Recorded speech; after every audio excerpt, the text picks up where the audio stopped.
Welcome again to another Discover Trempealeau County show. As you know, we've been traveling around the county for the last few years, interviewing people and the interesting things that they do, and we got an exceptionally good program today. We're located in Galesville, and we're going to be talking with Mary Knappen, and we're going to be talking about the old phone company down here. PHONECO is the name of the company, phone company, phone, CO company. And so we're going to be talking about the work that they do down here at Phones, and they've got a magnificent museum, and we'll be going through the museum and covering some of that and something about the phones and something about the business. But first of all, Mary, I'd like to ask you how you really got started with the phones. Was that, have you done that all your life, or was there some period in your life you began to have an interest in phones, and especially old phones?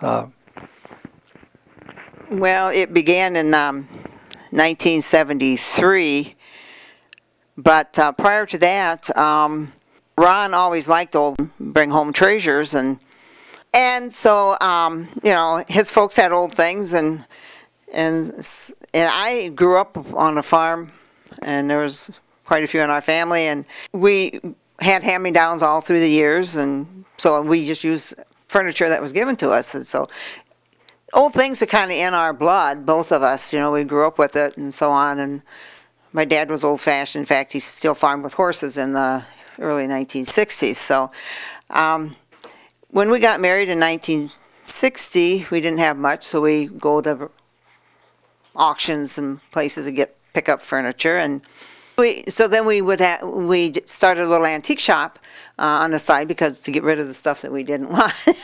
And let me ask you, were you working somewhere at that time? Was Ron working somewhere, and you're buying old antique things on the side, or? Yes, actually Ron was a school teacher, and so he had summers and weekends to play with the old stuff, antique stuff, and go to auctions and go around looking for old things. So how did you go from the antiques to the old phone? Well, in 1971, we were down to Illinois at Christmas time to my family's Christmas gathering, and he slipped away to an old friend who he knew had old phones, and so he ended up buying 8 of them. And we stuffed them in our 56 little sedan, and along with 3 kids and Christmas gifts and luggage, and you were real happy about that. Yeah, I was. He spent our savings, and the kids weren't happy because they had to sit on them all the way home, and so which was about over 300 miles. And so I said, you got to sell those things. So we put an ad in the antique trader, and waited for a couple weeks for it to come out, and when it came out, we had a lot of interest in old phones. And at that time, the interest was the true telephone collectors, and they call them and ask them all kinds of questions about these phones. And so within a month, he had them all sold. That was the beginning. That was the beginning. That was in the 1970s. 1971, yes. And when did you come to, where were you at when you came to Galesville, or how did you arrive at Galesville here? How did you happen to buy this building? It'd be interesting to know what they did in this building at one time, yeah. You know? Well, he first started teaching in Amboy, Illinois for 4 years, and then he went to Mineral Point 1 year, and then we came to Melrose, Mandurl area, where he taught at Melmin. And so we lived over in Melrose for 10 years, and that's where we got started. We had seen, with the antique shop, we had seen round tables go from $10 to $200, and carnival glass and commodes and all that type of stuff, and phones hadn't done that yet. So going back to the years when he was in high school, he'd rather read magazines and doodle rather than schoolwork. But somehow he became a teacher. I guess he understood kids more that way. But so he remembered reading about the Turtle Lake Telephone Company, who had a lot of phones in those magazines. And so he went up to visit Bob Prosser at Turtle Lake, and that just became a pipeline Was that a small, maybe a co-op or something up there, an individual that owned that Turtle Lake company? Right, it was an individual that owned the telephone company, and then on the side he collected old phones. He became the pipeline for all the telephone companies. When they got rid of their old phones, he bought them for like a quarter apiece, you know, and stored them, and he had buildings and buildings full at one time. So how many phones did you start off with once you got a hold of this fellow from Turtle Lake, was it? Yeah. Well, I don't know how many, how many we started out. We started out with 8. That's the first time when we bought them in Illinois. But after that, we just bought carloads, you know, or van loads. Semi-loads? Semi-loads, yes, eventually semi-loads, because we ended up buying Bob out when he sold his telephone company. And yeah. At one time, let's say at one time down here in Galesville, how many phones, you're talking about the old phones now, the old phones, like we used to have back when I was a kid. Ours was a long and too short, you know. Those are the kind of phones you were buying then at that time. Right. And how many would you estimate that you had at one time after you got started? How many did you have? Did you have 1,000 or? Probably. Yeah, we probably have 1,000 wood wall phones. No, maybe not. We've had 1,000 candlestick phones, and the things we were buying from Bob was the wood wall phones and the candlestick phones. And then we branched out into Bakelite's phones and French phones. We're going to be looking at some of those as we go along here today. Yeah. Now you've developed quite a program here. You sell a lot of phones all over the country, and even do you sell any overseas? Yeah, we sell some overseas. Not a whole lot, but we do sell. Actually, even off of eBay, we sell a few things off of eBay, and we have some overseas customers from that. Well, I noticed, if I remember right, I might be wrong, but you went to some conference in Switzerland a few years back. Yeah. A big worldwide telephone conference of some sort, collectors, I guess. Yeah, we went as the historian part of it. We took a few phones for display and talk about the history of the phones, and that was in Geneva, Switzerland. Now, you have a beautiful calendar, catalog, I should say. Maybe you have a calendar too, but this is a catalog. And you have all the phones, a lot of the phones. I don't know how many phones you got in here, but you got the old ones. Maybe we'll ask you to show us your oldest phone that you got in maybe your museum here. But it covers a lot of parts and catalogs. Catalogs a lot of parts, I should say. And about how many phones do you think are listed in this catalog? I think my husband counted one time, it was 85, something like that, different models. And then, of course, there's there's bunches and bunches of reproduction, novelty and character phones. And you not only sell phones, you repair phones here. We're going to get into that, I guess, a little bit later. But you have people working and you repair phones. You make replica here also, replica phones? A few. Yeah, we make a few replica, mostly wooden ones. We've got a complete kit for candlestick phones, too. And you've also got a museum.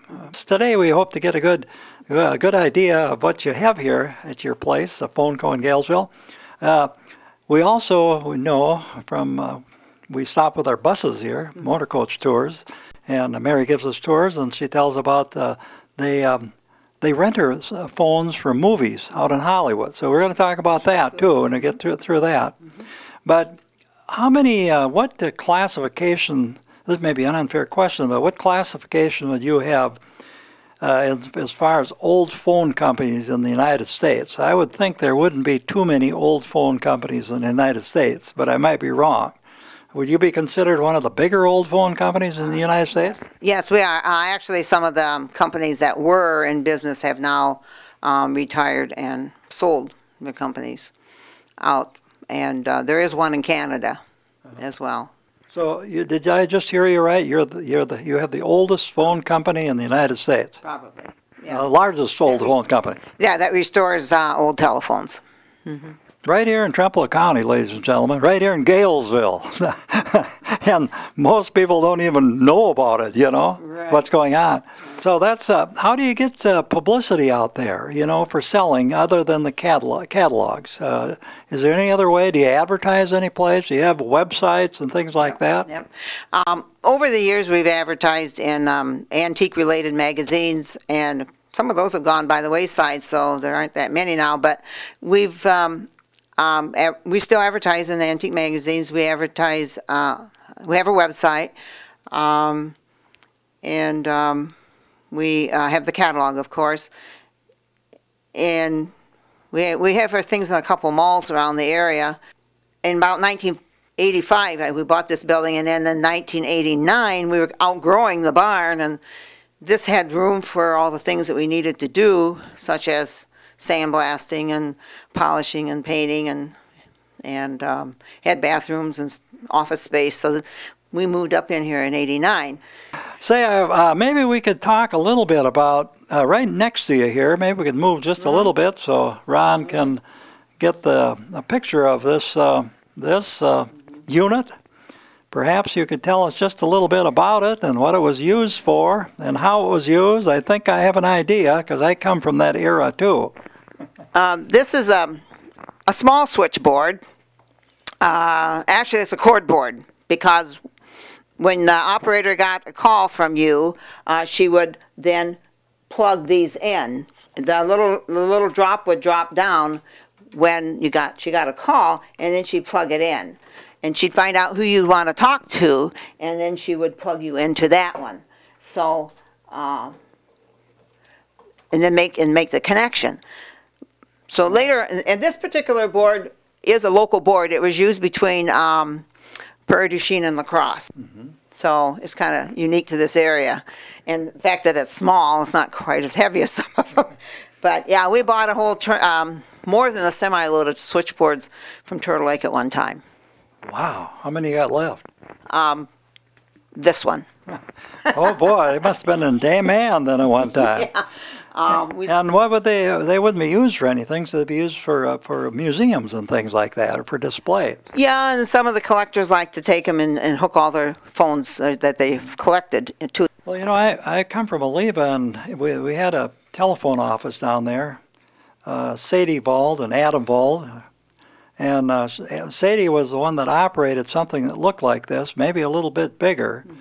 I was only in there a couple of times when I was a kid, but it was doing the same thing, poking, you know, different cords in. And then they had every phone had a certain ring, you know. Mm-hmm. It might be 3 long or 3 short. Ours happened to be long and 2 short. Mm-hmm. And but you could, my mother had. Shouldn't give away secrets, but this I think is true, because that's the way I remember it at least. There was a couple things about those phones. You didn't want to be in front of them when there was an electrical storm, because once in a while there'd be some sparks that would fly out the answering deal. Is that true? That's true. They tried to put lightning arresters on a lot of the phones. You'll see little terminals and little carbon blocks and whatever on them. But you know, nothing stops light. So yes, a lot of times they put a switch on them so they'd shut the phone off, and they wouldn't have that hazard. But yeah. Another thing, we'll get to those phones later. I'll point it out then. She had a way of kind of listening. You know, radio was poor, maybe one station, no TV or anything, so limited entertainment. But there's, you know, other people talking. That's entertainment. Mm-hmm. So I'll see if my memories, when we get to those phones, I'll ask you about that. But this Sadie now. If there was some kind of what we call 911, you know, a disaster somewhere, she had a way of a long ring. If it kept on ringing at home, you know, the phone, well, you knew that was some kind of emergency. And then you could plug in and listen, and she'd tell everybody where the problem, you know, fire. And I think it was the same kind of machine. Yes, she took all the calls, whether it was emergencies or what have you, you know. She even got calls from mothers or dads wondering where their children are, and if she was on Main Street, she pretty much could tell them where they were and what they were up to. This particular board, the operator would have a headset with a little thing that went on of her ear. You know, she spoke into this thing, but then the headset was what she would hear from. Later on, they took this off the boards and they put the speaker on the chest. It was called a breastplate speaker, and then they still had the little headset. And then in the 50s, they went to this style, which was all one piece. And so Oh, that was the first advancement, huh? yeah, and so that was a lot easier to use, and it was a lot lighter weight. So, Well, that in that era it was very personable, you know. Yeah. I remember Sadie, you know, you'd ask for, you'd call for, well, like to call Oliver X such and such. Well, she said he's visiting his neighbor, so and so, you know. So she knew you about never it. had a didn't have to ring then, you know. That's right. Well, now you got something else. Is there anything else you'd like to say about this? What do you call it again? Cord board or switchboard. Switchboard. Anything else you'd like to add? The operators, even though you probably didn't see them, they had to be very proper. They had to dress nice. They had to have a nice speaking voice, and they had to be very courteous. And you know, especially in the big telephone companies where they had switchboard after switchboard after switchboard. Locally, most of the towns had, if they were small, they had a switchboard and one operator. And she took all the calls. Sometimes they even had the switchboard in the home. It was there 24 hours, so she would answer the phone even if she slept. She had to get up and connect people to whoever they wanted to talk to. And I don't know how it was elsewhere, but up at Eliva, where her husband was a repairman. That You know, if could you had be. any problem with it. Well, Mary, let's go on to this little phone right over here. This looks like, if it isn't an antique, it's probably made to look like an antique. But tell us about that phone. Well, this one, granddaddy of this was made back in 1892 to, I think they made them through in the 30s. And 1892 was the beginning of this phone. When did Alexander Graham Bell invent the phone? Do you remember? 1876. Oh, not Yeah. too long afterwards then. Right. This phone was developed. Yeah, and like any new idea, all kinds of people jumped on the bandwagon and started to try to make a better mousetrap, you know. So there were a lot of phone makers and manufacturers and whatever. This one was actually made by Ericsson in overseas, and Ericsson had plants everywhere. They even had a plant in Rochester, New York. I believe it was Rochester. No, Buffalo, New York. And anyway, this particular one, the 100th anniversary of the telephone in 1976, Ericsson made this phone. I'm not sure where they used them. I think they gave them to a lot of their employees or sold them to them.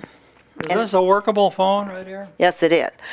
And in 1995, they brought them back in, or they accumulated them, and they redid them again, and this is the result of that. The downside of this one is it's a pulse instead of a tone, and it's only got 10 buttons. This ringer device here does not work. Well, it works. Just for the fun of it, yes. But I think it also rings on incoming calls.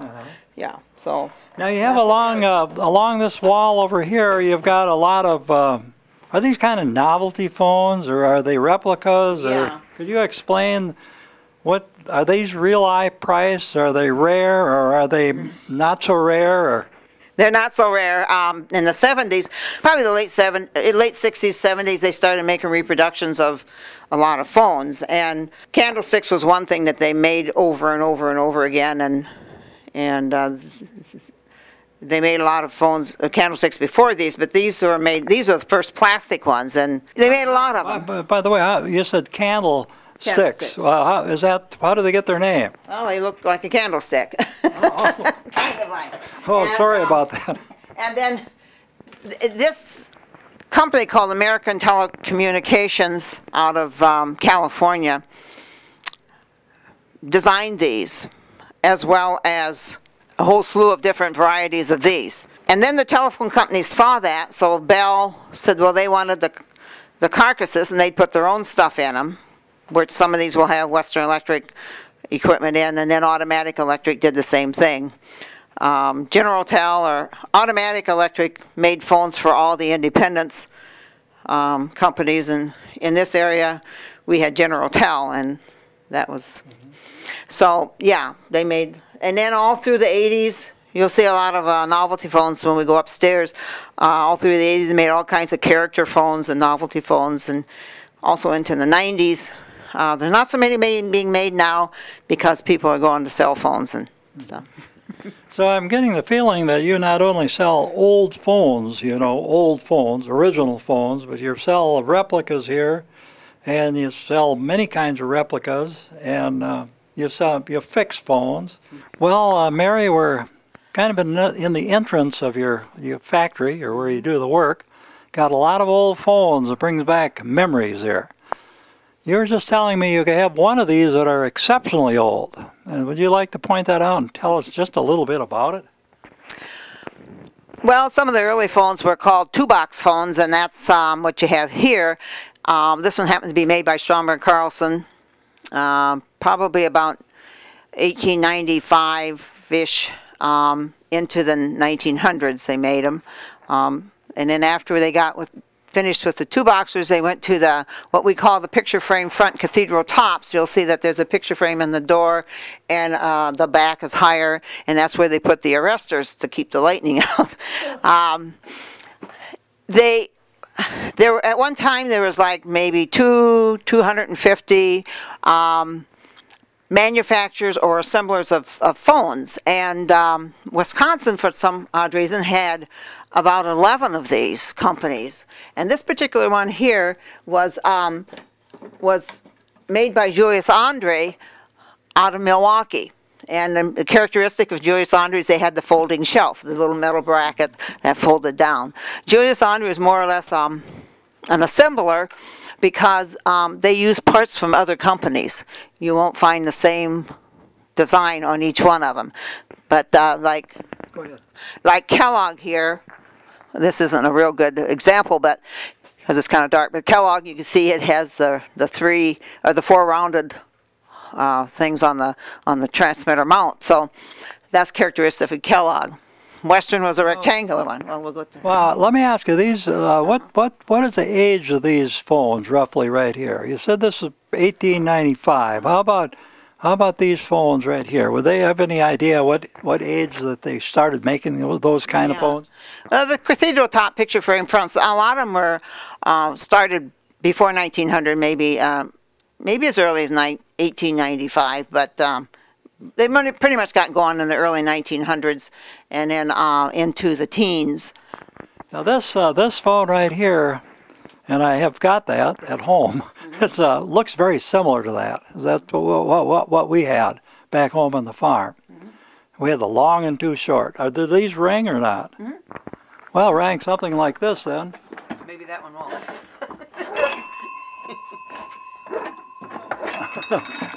Well, it hasn't been used for a little while, but it'll lie long and too short. Now, my mother had a deal. You tell me if this is my memory might be fading, you know, because we had these kind of phones for a long time. She had right from this answering deal right here. Yeah, well, okay, why don't we talk about the insides? Well, most of the phones inside had what they call a magneto, which when you ring it, it produces electricity, which is what brings the bells. They only provided power for the magneto, or for the ringing of the phones, so you can ring the operator or somebody on your line. And then they had batteries in the bottom, which was what powered up your talk and listen. Those, of course, corroded and got thrown out a long time ago. But that for granted, I did a little of that too, to be honest. But you know, I didn't know. Maybe other people could hear the babies crying. You know, and we didn't know it. See, they knew who was on the line by the cries of their kids. Yeah. Just well, let's. Is there anything else you want to say about these old phones? They're all for sale, right? Oh yes. You have any idea what the price would be roughly? Oh, I'm sure they range. It's really hard nowadays because of the economy and how the prices have gone down. But yeah, it's anywhere from $350 to $450 kind of. And these are the kind of phones that were just given away. I think even throwing out at one time. Oh, you know? Oh yeah, they threw them out. Phone company destroyed a lot of them. Every home and every town and every all the country farms and everything had phones in my era that looked like this. And can you believe that in the early 1900s, these phones only sold for about $8? Really? $8, and you all the work that went into making a magneto and all that. That was the industrial age, and a lot got designed and made during that time. And think of the fact that these weren't, how many years after Alexander Graham Bell invented, I just wanted to point out, like this design here was the next step from the picture frame front. They cut off the top and just had the picture frame front right here. And this happens to be the Western Electric design, which is the rectangular base. This is a real early one. This is a real early one. It's called the Blake, and you can see the little, maybe you can't, the little switch hook has got spear horns here. It's a real early design. This one here is called the Fiddleback. This one happens to be made by Kellogg, and this is what we call a Danish phone, made over in Denmark, or a lot of this countries over there. The European countries had a lot of different designs of phones as well. In fact, they have the fancier ones. And like I say, there's about 200 different manufacturers. Here's a North, another Western. Well, yeah, this is just another, I got stuff hanging over it. This is another Danish phone. Actually, there's some history to that, but I don't recall what it is. And this is a Stromberg Carlson. Do you have any idea, Mary, how many of these phones, these old phones we've just been looking at, these are the real old phones. Do you have any idea how many you might have in your total inventory that you have, that you now loaded in semis or whatever? Do you have any idea how many you still have available? We probably have 500 wood walls. Yeah. Oh, and then after the picture frame front, they went to the plain door, and then these are called the farm. A lot of the farms had these, farmhouses had these. So, I got a little something to add about this Danish Scandinavian design. That is kind of an artistic design. They are thinking of phones more than just something to use, but for are very decorative. European phones are very decorative, pretty much. This particular one here was used in the railroad. It's got a headset on it instead of a receiver. Well, Mary, if anybody wants a phone, they don't have to travel out of the county to get one. Well, they've had many movies that have rented phones right here from PHONECO, right from you, where they had old scenes. And you've got a little display here, but it don't show too many of the movies. But you have a lot of requests from Hollywood, I think, and elsewhere. Tell us a little about that. One of our very first movies that we supplied phones to was about in 1985, 89, right in there. It was called 8 Men Out, a baseball scandal movie, We supplied a lot of phones to that one. That was the first one. Then Fried Green Tomatoes was kind of following that, and so on. But the more recent ones here, 2007, 2005, 2006 here, we got The Good German, The Good Shepherd, Black Dahlia, The Cinderella Man, Skeleton Key, you probably remember a lot of those, JFK. We were also in American Gangster, Charlie Wilson's War. There was a lot of them. And J. Edgar Hoover was about a year ago. And yeah, we've sent phones out recently too. I'm not a moviegoer, so I don't really remember all. Can't really. But we've also rent and sell phones to some of the TV shows. Oh, really? And also, if people are doing an advertisement, sometimes they want to phone in. They'll get. Well, how does that work? Say if somebody from Hollywood is developing a film, how many phones do they request at one time? It depends. One, sometimes 18, 20. They usually have prop directors that contact us. Oh yeah. Well, you got quite a reputation, and you get these requests from more than one producer of movies. Oh yeah, yeah. The first one was Long Wharf Theater, and of course some of these prop people they work with other prop companies too. But that was one of the first ones, and she just recently contacted us again. Oh. It was kind of fun. Got another one coming up though. Yeah. Well, then they send them back, and then you rent them out. Is that the idea? Sometimes we rent, sometimes we sell. Uh-huh. So. Well, that's pretty exciting. Yeah. But you should go to a movie once in a while to see your phone. Yeah. Okay, we're going to look around the, what do you call this, a factory or assembly area? We're going to look around, and you're repairing things and making things that don't work and things like that. Well, we're with David Hipsch. Right. Is that pretty close? That's exactly. It's hard to spell. Yes, it is. And he's in the electronics restoration area, I guess, for the telephones here at PHONECO down at Galesville. And he's working on something, and you're going to have to start from the bottom and explain it, because a lot of us don't understand what you're doing. They're little deals with a lot of little wires in. Looks like, did you make that? Yes, I did. We start with the blank form, and in each of these drawers are the components that go into it, and you place them where they're marked. Then you have to flip it over and solder each individual piece.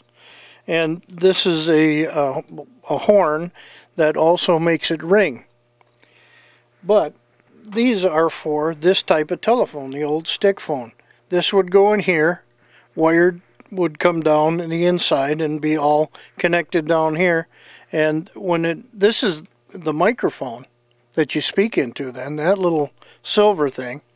And that's the horn that actually rings when the phone rings. And you put that little electronic gadget all together, huh? Yes.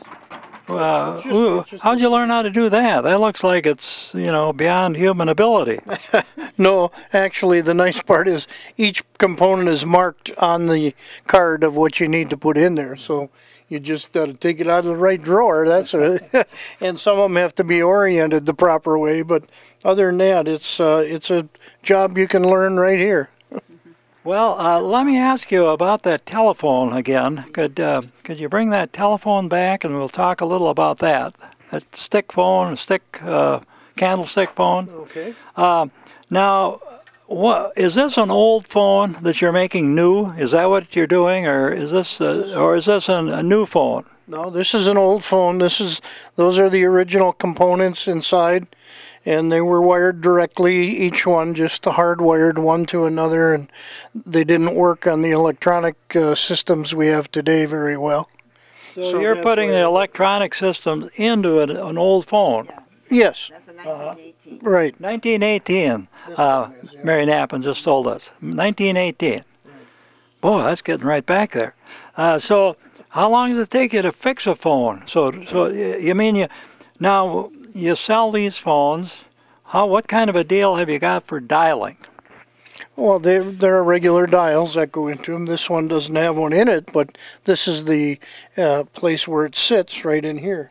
Mary can grab one and show you in just a minute. Mm-hmm. We have dials all over the place. In fact, right behind you are boxes of dials. Oh, here. Now we'll understand it. We'll see it. Yeah. You see that would fit right there, and there you have the dial, and it's not an electronic dial. It's the old hard dial that actually counts each click as it goes by to tell you what the number is. But it certainly works terrific. I mean, these work just as good as anything you can buy in the store. So you have something to add, Mary? Yes. Let's see if you can see it here. Of course, when you put your finger in it, you turn it, and then you select the number that you're going to turn. You want to dial, like anywhere from 1 to 0. But on the back side are the switches, and so when you dial, this side switches on this side open and shut like a switch. It turns it on and turns it off. And then this side is the side that when the dial goes around, does the digits. So if it's 3 digits, it goes 3 times, and if it's 10, it goes more. So that's the way an old dial worked. He's got it's mechanical. Is this a 1919 design also, Mary? Is that the same kind of dial that this is not really the dial that goes in there, although it'll fit. This one is more of 30s and 40s. So they had dial phones back in the 1919s. Yeah. Okay. And so you're updating this phone. When you get it all together, then you run what? Some tests to make sure that it's working? Oh yes. Yeah. Our test machine will test, first of all, is there a circuit? When you turn the switch down, it's supposed to go off, and when it comes up, it's on. And that's first thing you test. Then it'll test when you talk, will it work? When it receives in the handset, will that work? You know, and test the ringer if you've put a ringer in. These original phones didn't really have them; they had boxes. But these are the little ringers that we make now that can fit into any kind of phone, and they're really nice. I mean, you hear them well. They're not a bell, but they make quite a sound. I could show you if you'd like to see that. So, and simply explained, I think you're making old phones new, and people like the looks of the old phones, but they like the convenience and the reliability and the workability of the modern things that you're putting in the old phones. I would say that's true, yeah. That brings them a little more up to date, gives them a little more power. They'll work more reliably, you know. Now, let me ask another question here. Mary, you maybe stick by us on this one.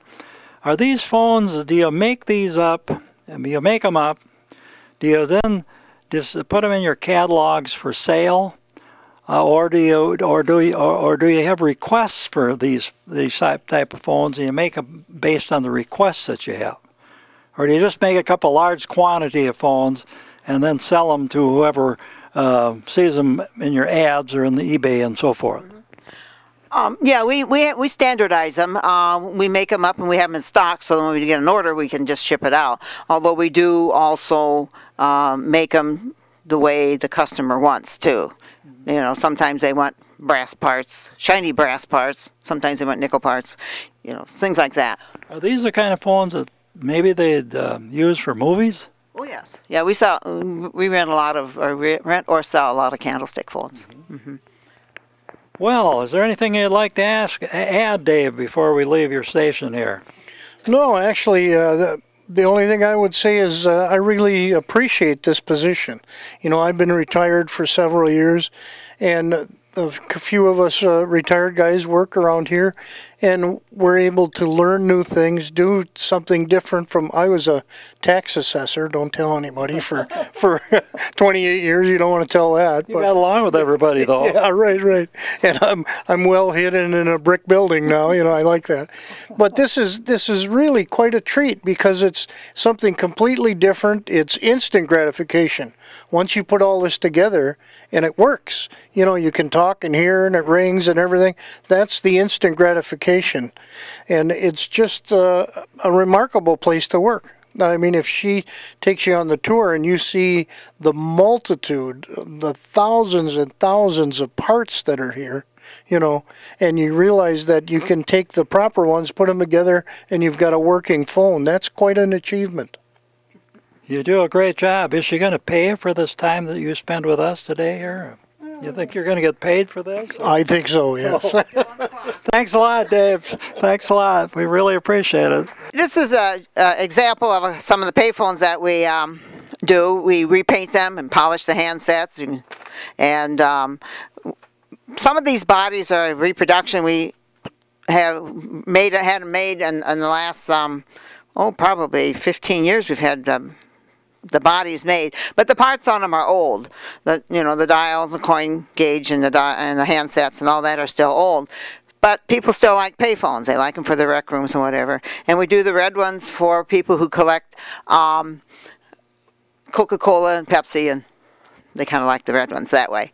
This one here is the older. It's designed after the older style, where they had the separate speaker part and the separate receiver, just like the old wood wall phones. And then they evolved into the handset style in the 50s. So just want to show you that, and this is quite popular too. Dave is going to show us the testing that he does on these phones and make sure they're working. This is the test to make sure that this module will work properly. When it's done, it's going to be put in a phone just like this, like that. Now we plug it in, and we go to the test machine, and we see if it rings. It's working. There's the ring. Then you can see if the receiver is working. Oh yeah. All right. And then the transmitter. You can either blow in it and see this light come on, or even tapping it, it'll show that comes on. Then test the loop to see that the switch is working and everything. It's passed now because the switch is up. It's failed because it turned off now. And that's our test on each one of these electronic pieces. Do you ever make any mistake when you're welding? I noticed you had the radio on. You know, you're listening to the radio. Is you're detracted a little bit once in a while? Well, hopefully not. And if I did with the boss standing here, I wouldn't admit it anyway. Well, we're at another telephone restoration area here in PHONECO in Galesville, talking about the work they do on old phones and keeping everything working and making old phones work like new phones and things like that. And Mary, why don't you explain what's going on in this particular area? Well, the wooden wall phones, of course, take a lot of refinishing and polishing, but people send us their wood wall phones to get wired to work. And this particular one here is a customer's that came in the other day, and the parts are down in polishing, and he wanted a rotary dial put in the phone, so that's what we're putting in this one. And when we get done, it's got a magnetic catch on the door so they can open it. They can also ring it for the fun of it when it's done, and it'll ring also on the bells on the incoming calls. Could I ask you, Mary, this phone now, that was new about what year? Oh, probably, this one was probably done in the 40s. So somebody's had this for many years, and he wanted to upgrade it to something on the wall to look at, and he wanted something to use. And Bill Delato, is that pretty close, Bill? You got it. That's pretty said I got it. He's the guy that works in this department. Yeah. And does he do things like this only, or are there other things that he does besides? He puts together reproduction wood wall phones. He restores, he finishes old phones and wires them all up. So, in other words, if this person that brought this in didn't want to have this made new with a rotary dial deal there, he could have fixed it up so it worked the old way. Yeah, yeah. Where'd you learn all this? He's just learned in the last year. He's been here a year with us. He must be a pretty fast learner. Well, thank you very much. And I guess yeah, we do a lot of different types of wood phones, and this happened to be leftover cabinets from AT&T when they did their little Country Junction phone. And so we will build it all back up with parts that we have. Some will be rotary and some will be touch tone. So that's one of them. Let me ask you here now. Just a minute. Now this looks like an original phone that's been cleaned up, but you say this is all new? Everything is made new? Yeah, this was back in the 80s and 90s. AT&T. Well, it was before the breakup, so it had to be early 80s, late 70s, early 80s when they were making these reproduction Country Junction phones, and so they didn't. When they broke up, they were done. Now, are you making that for your catalog to sell, or are you making it for somebody that wanted it? No, we make them up for our catalog, and but we got the cases from them, and we're building them back up. Yeah. That also done by Bill here? Say, let me ask you just a question here as long as we're here. I've been walking through this storage building, and we got different stations here. Not everybody's working today, but Ron could maybe catch a little glimpse along here. This is just loaded. It's about 15 feet high. There's shelves that go all the way to the ceiling. The length of it must be 150 feet long. I'm not sure if that's correct or not. And the width probably is close to 50 feet wide. And this is a huge area, and it's all full of phone things. And am I telling the truth? Yeah, the building is actually almost 300 feet long. Oh boy, oh boy. There's a lot of stuff loaded in this factory that you have here. And I'd like to ask you, this is quite a building, and it was you bought it used, so what was it used for at one time here in Galesville? What was the building used for?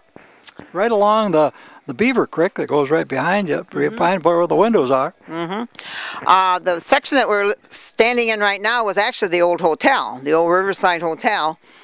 which was a booming place back in the early 1900s.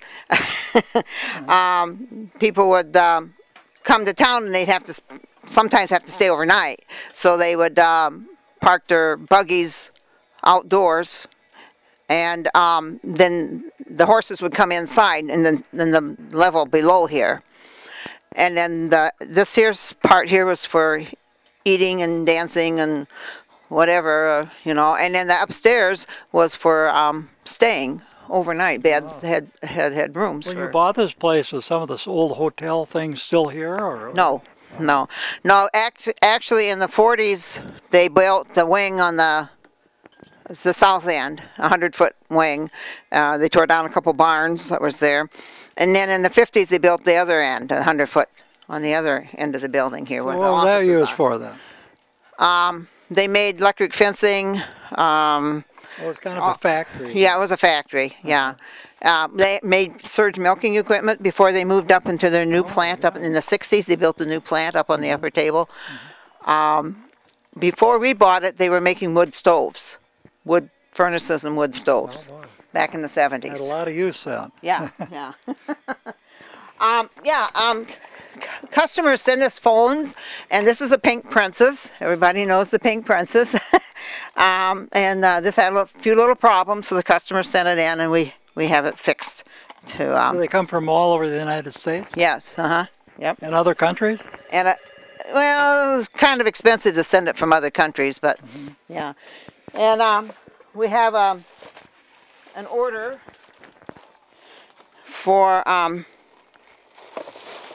they order phones, and they request different colors.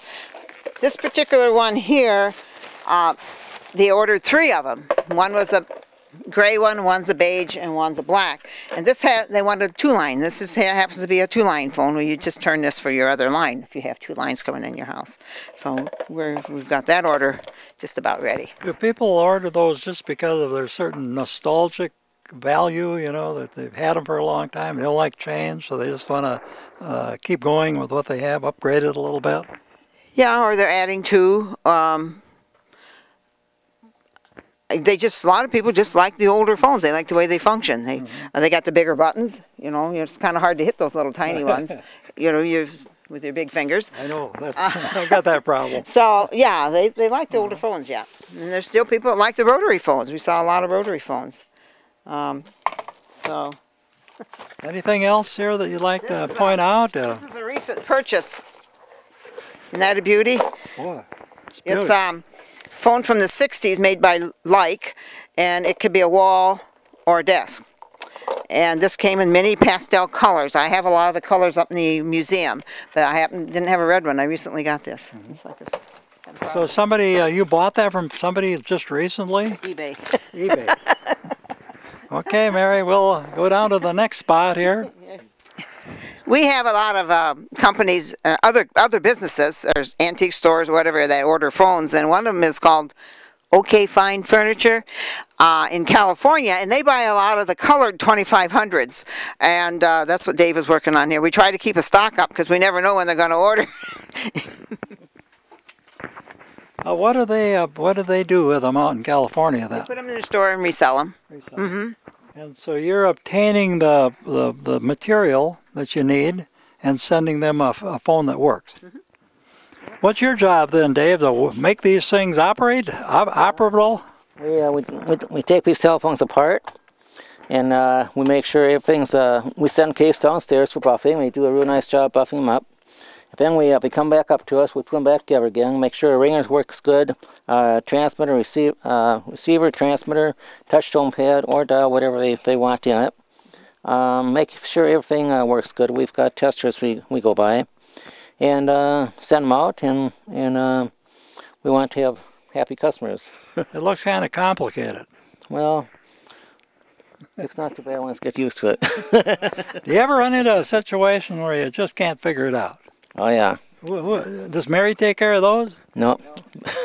Who does? We figured out. Yeah, we you guys figure it out. We figured out. Well, it looks like you got quite a. You think about it, you got other people working here, and you figure out what the problem is, and you get it working. Yeah, it's the process of elimination. They have, you know, is it the touch tone? Is it the network? The network or the electronics of it control everything. So, yeah, so it could be. Well, Dave, would you like anything else? Dave Tranberg, by the way. You have relatives here in Trempealeau County. The name is real familiar. Yeah, many relatives. Anything else you'd like to add? No, we got another fellow, Mary, but we can talk about him later. He does dial telephones. But, yeah, we do a lot of telephones for people. And like I said before, we want to have satisfied customers and hope they'll be happy, put a smile on their face. Well, thank you very much, Dave. Thank you. Another storage area, and it's an area that's cold today. It's not heated, and it's just loaded. It's about 100 feet long and about 40 feet, 50 feet wide. And what is this? What kind of storage do you have in here? Well, we have ready-to-go products so that once we get an order, we can just come out here and pick it out and test it again and ship it out. This is our storage for parts and for done-up phones and books, extra books and signs and stuff like that. So yes, this building, this part we don't heat, and in the wintertime we have to let the dials warm up before we ship them out because they get a little cold and slow. Boy, oh boy, Mary, I don't know. I said you had, 100 feet or two. It's more like, what, 300 feet, I think, altogether here. Right, and then the south wing and the north wing are 4 stories. There's a story above this one, which is street level, and then there's 2 stories below, 2 rooms below, levels below. Have our own cords made by a weaver, a cord weaver. First of all, we have to buy the tinsel wire, which is little copper strands with a little cotton thread in there to help hold it together. And so we buy the tinsel wire from a manufacturer here in the U.S., and we have it shipped to our weaver, and the weaver will weave individual strands, and then they'll color code them so you know what color, like this one has a green stripe and a red stripe. It's made in all kinds of conductors, up to 8 conductors in a cord. The 2 conductor was used for the receivers for the old wood wall phones and for the line cords. And then when they went to the handsets, and the phones of the 20s and 30s and 40s and so on, they went to 3 conductors, so this cord will have 3 in, and then up to 4, and so on, 5, 6, and up to 8. So, and it comes in brown. Brown is a standard color, but they also use black, and the French phones, the older French phones had green cords, and we do red as well. So, and we also buy the little, the spades that go on the end. We make up our own cords with the machines over there, and these are piercing clip where you pinch them onto the cord and they make contact. Well, Mary, we're downstairs where the horses once stood for the hotel, and this is what is this division? What do you do down here? This is our sanding and polishing division. One more floor down is where we do our sandblasting, because we have to take the old paint off of a lot of the metal phones, like the pay phones and French phones and so on. So we have to get that old paint off before we can repaint. Then when they come up, we send them to the paint room, and they put a coat on them. Primer, I can think of primer. Put a primer on them, and then we have to wet sand them. So I have a lady that puts them under the water, and she wet sands everything real smooth and gets it ready. And then it goes back into the paint room and gets painted whatever color the customers want. Usually black, but we do ivory and red and some odd colors, like chartreuse green. So that's what.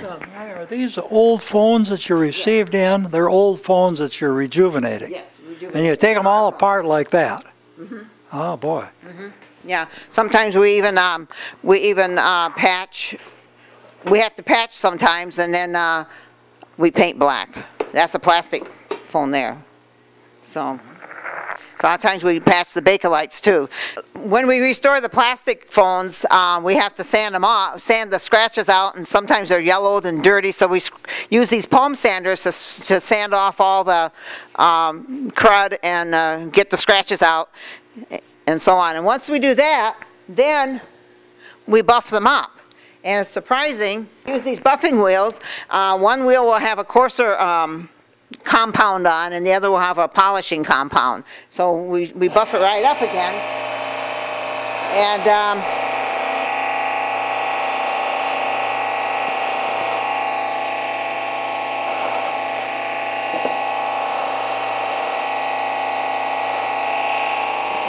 I'm not real good at this, but I can do it if I have to. And you can see it's shiny again after it was all dull from sanding. So we restore a lot of the plastics that way. Persons don't realize how much work there is to restoring an old phone, do you? A lot of times we have to polish the brass on phones, and some of the old phones, they painted over the brass, but people like brass, so then we take the paint off and polish it back up. Or some of our reproduction parts that come in that are brass need to be polished. And this is our brass polishing machine here. And it takes a green compound on a kind of a real coarse wheel that we, and this is a dirty job. Although we do have dust collectors here that collect that. And you can see it doesn't take too long to get it nice and shiny again. Oh, that really makes a difference. Yeah. We try to save everything that we can, so we end up doing a lot of patching. And of course a lot of the old metals sometimes get a lot of pits in, so we have to fill those too. And that's what they're doing here, is that this had some pits in, so they filled it in before it gets primed, and then priming covers it up, of course. Like I say, we save all the old phones that we can. This particular one here had broken out in the end there, and he's patching that, and this hill will have to be painted when we're done. So that happens to be a Bakelite piece, and here's another Bakelite piece that we've had to patch, just to save the old phones, otherwise you might run out. This is a lot of the novelty phones that were made anywhere from early 70s all the way through some of the 90s, I guess, down into the 90s. And you can see that a lot of them are TV characters like Cookie Monster, Bugs Bunny, and those.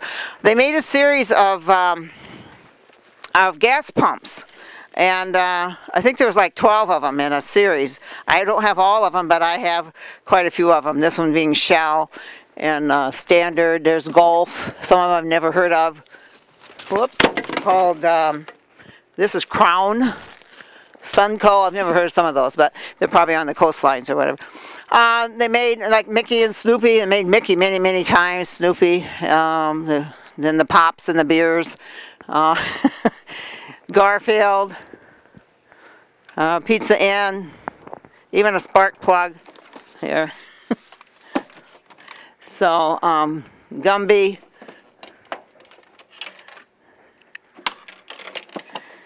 So, lots of them. Where's your favorite one, Ann? This is an interesting one because it looks like a tape measure, but it's a phone. Perfect for the handyman. You open it up, you can talk on it like this, and you can dial. You got little tiny buttons there to dial on. Wow. Stanley Alexander Graham Bell phone, plain phone. So Opus, Pillsbury, Doughboy. They all did work. Yeah, hopefully they work. You know, sometimes they get a little dried out sitting around, but they're all for sale. All for sale. For the novelty person, or the people that like character phones and so on. Right here at PHONECO at Galesville. It's on the 3rd floor. And let me ask you again: is this open for the public? And how do they go about wanting to, if they want to see the? You got just an immense amount of phones and different telephone equipment in this museum. How do they go about getting into the museum? Is it available? Or is it when you're here, they can come in, or is there anything? Do they have to call you, or? No, no. You can just walk in. Individuals, we usually just let them, turn them loose, and they can go ramble wherever they want to go in the building and see things. If there's groups, though, we need to call and make sure I have people here to show them through if there's a group. We're standing here near a telegraph display, and telegraph was before the telephones, and it was they signaled by dots and dashes, and using the Morse code. So they had to learn how to had to know the code, plus they had to know how to spell and had to know how to listen really well too. So that, and they were used in for telecommunication before, like I said, before the telephone, and also they were used, I don't know, probably into the 40s and 50s, like in the railroads and places like that. So, they had a key that would do the dots and dashes, and then they'd have a relay and sounders that would do the sound, and then the relays were used to from station to station to station. We have on the wall here a picture of Morse, Mr. Morse, who designed the Morse code when he was young and when he was older. So we had a group in here one day, and I was tapping around on this, and they said, "Oh, text messaging." So we have come full circle, except I don't think they shortcutted back then. I'm not sure. They also sent signals by light or by a buzzer. If they didn't want to be disturbed or disturb people in the room, they used a light for signaling. Remember downstairs I showed you a red phone. Here's some of the here's a white one and a light green one and a pink, the pastels of the same design of phone. Pastels colors actually got started in the 40s and really got going in the 50s. People liked the pastels, 50s and 60s. Princess phones were all the pastels as well. Mary, right behind you, something caught my eye. This is a very old phone. Yeah, that's called a grocer's phone. It's walnut. I think it got its name because it was used probably in a lot of the grocery stores where they had a bigger ledge to write their grocery list on. Shelving here, we have different styles of phones, starting in the 20s, 30s, 40s, 50s. Western Electric, Automatic Electric, Kellogg, Stromberg Carlson, and of course your older phones had your candlesticks, and your oval phones like this had bell boxes. They didn't have the ringers inside the phone. They put the ringers inside the phone in the 30s, late 30s and 40s. Mary, you know a lot about phones, and I understand you and Ron, your husband, wrote a book on phones and published a book. Is that still available, and what was the name of the book? We had a book called History and Identification of Old Telephones. It was about 800 pages, but it's not in print right now. We're all sold out. He has another to print, but just hasn't gotten around to publishing it. But we did do the payphone history. We've done 2 payphone histories. The first one was about a ½ inch thick, and the second one's about 1 inch thick. Covers signs and pay booths and a lot of things. So we do have that one. We also still have a price guide that was done in 1980, I think, on the pricing of old phones. We still have that available. Plus we sell a lot of other people's books. Well, Mary, we might add that your current catalog looks something like this. Old phones, PHONECO, right here in Galesville. And if anybody wants a catalog, I guess they just notify you. Ron will have your name and number and so forth on the show when it's shown. Now these phones here, tell us about these. It just boggles my mind. It's all these phones. Well, it's a wide variety of candlesticks. Kellogg. This happens to be a Kellogg. It's brown, and it was used in the postal department. I don't know why they did them brown, but they did. This was kind of unusual. It's got a pearl covering on the stem and the base. It's made by Ericsson, a European phone, so it's very pretty. It's unusual. And of course they chrome plated them, or parts, just parts of them are chrome plated. This particular one here is was made in Europe by the Bell system. It's kind of it has what they call the mother-in-law's eavesdropping receiver on the back. So just a variety of phones. In the 60s they made them into lamps. they called it the Junior Achievement Program, where they let the young kids, they gave them, I guess they gave them a phone and they taught them how to wire it for a lamp. So you'll see a lot of candlesticks made into lamps. Now, since this is in your museum, Mary, are they available for sale? Oh yes, everything's for sale. Plus we have duplicates other places, so yeah, they're for sale. What you're looking at now are what they call intercom phones. They were used within big businesses or factory buildings and whatever, so it was a way of communicating from the office to people on the floor, or big department stores. And yeah, we rent a lot of these to movies. This corner just shows a lot of porcelain insulators, switches, that type of thing, just odds and ends of stuff. Mary, before you, Ron, I think is shooting the European phones. I'd like to ask you a question. Now, the phone technology was started here in the United States, I believe. So these phones are copies of American technology. Would that be a fair assessment or not? These European phones? Yes and no. Actually, they were experimenting with telephone ideas before Bell. Actually, Bell was he made trips overseas to visit with, I believe, Reese and a few other people who were trying to develop this. He beat everybody to the patent office, and that's how he got credit for it. But yeah, you're looking at European phones, and some of them are made in Belgium, England. This is an English phone, and it has a little drawer at the bottom, which is characteristic of that particular phone. The gray ones were used in the postal system. This one here is a Russian phone. It's used in Russia. You can see the lettering around there. This one here is Switzerland. This gray one, it's a Switzerland phone. This particular one right here, we got when we were in Switzerland. My husband found this part when we were in Switzerland, we went to Paris to see the flea market. The huge Paris flea market he'd always heard about, and he wanted to go, so we did. And he found this one at one booth, and he found the little wooden box at another booth. So we could put it together. Our toys. It was popular in the 40s and 50s and 60s to have toys. And most of them are made out of metal, so you can see they would not be sold today as a toy.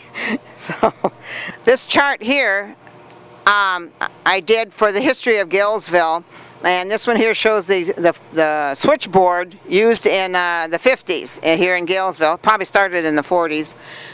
And this one here is on Trempealeau and in the 20s. And I think this one here is Arcadia Independence one. You can't hardly see it, but it's there. And shows the old potbelly stove in the picture. I thought that was kind of interesting how they had to heat. And then this one here also is an article about somewhere in the area. I'm not sure just where. It's got a wood wall phone on the wall, as well as some. This display case right here shows some of the first colored phones, and Western Electric was the leader in making colored plastic. They called it thermoplastic, and they made pink and green, red, and there were some other rare colors, blues and other colors that are very, very highly collectible.